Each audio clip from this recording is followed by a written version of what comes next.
PSG Fan TV, bonsoir à tous, bonsoir Ilan. Bonsoir.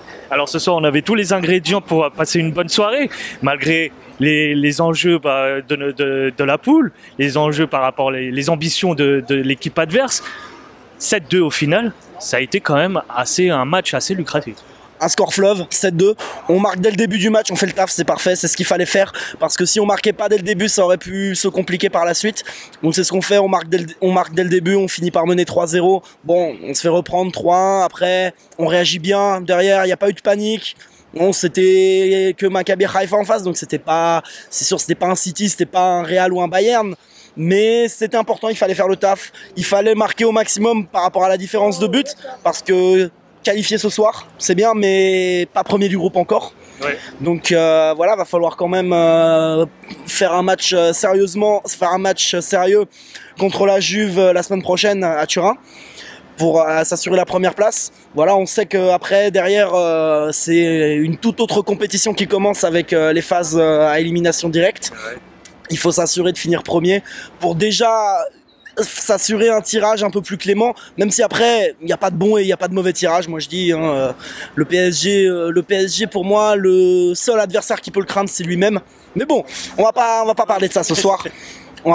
Soyons positifs un petit peu, ce soir ça a été quand même assez prolifique en but. Il y a eu le trio encore qui a été mis en avant. Qu'en as-tu pensé de ces trios de choc? Le trio ce soir a fait le boulot, le trio a marqué, les trois ont marqué, doublé pour les trois bons. Enfin le deuxième but de Neymar c'est un contre son camp, donc voilà, mais ouais.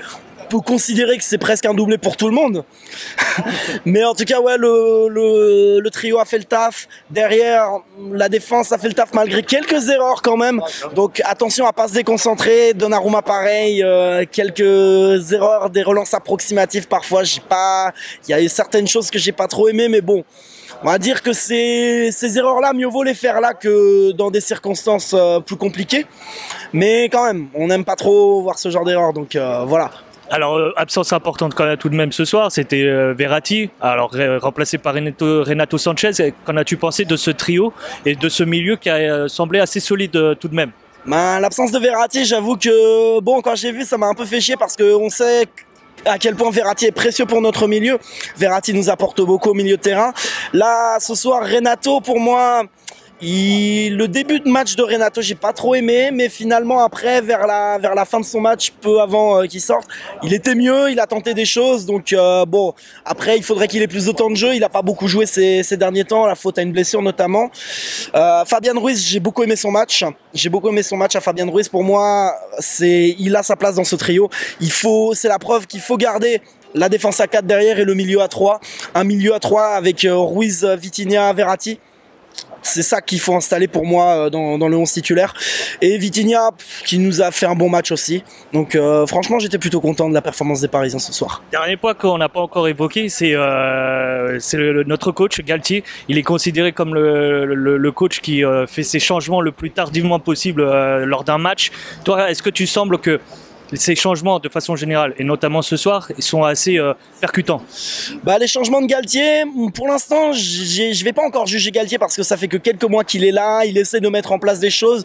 Pour moi, un coach ne peut pas avoir la main mise totale sur son effectif avant au moins un certain temps. Il faut au moins une saison pour qu'il ait la main mise totale sur son effectif. Donc c'est une première expérience pour lui, le Paris Saint-Germain, parce que même s'il avait déjà fait des choses, notamment avec le LOSC, et avec Saint-Etienne et également avec Nice, mais là c'est vraiment le gros club donc pour lui c'est une découverte. Et autre chose, Galtier c'est quelqu'un qui est inconnu en Europe. En Europe en tout cas. Pas grand monde sait qui est Galtier, donc il a quelque chose à prouver par rapport à ça. Ces changements à Galtier, c'est vrai qu'ils sont un peu tardifs des fois. Ce soir, j'ai aimé ces changements. J'ai aimé le fait de faire rentrer notamment Ekitike et Al Shaddai. J'ai aimé ça. J'espère qu'on les verra plus souvent d'ailleurs. Et voilà, pour moi, Galtier franchement fait du bon travail pour l'instant. J'aime ses coups de gueule en conférence de presse. J'aime quand il dit les choses et pour moi il gère plutôt bien la baraque PSG en ce moment. Donc mais après on attend de voir ce que ce sera dans les grosses échéances, notamment en février-mars. Okay. Mais pour moi c'est encourageant et j'espère que ça va continuer comme ça. Super Ilan, je te remercie encore. Merci, bonne soirée la team PSG Fan TV et à bientôt. Allez Paris.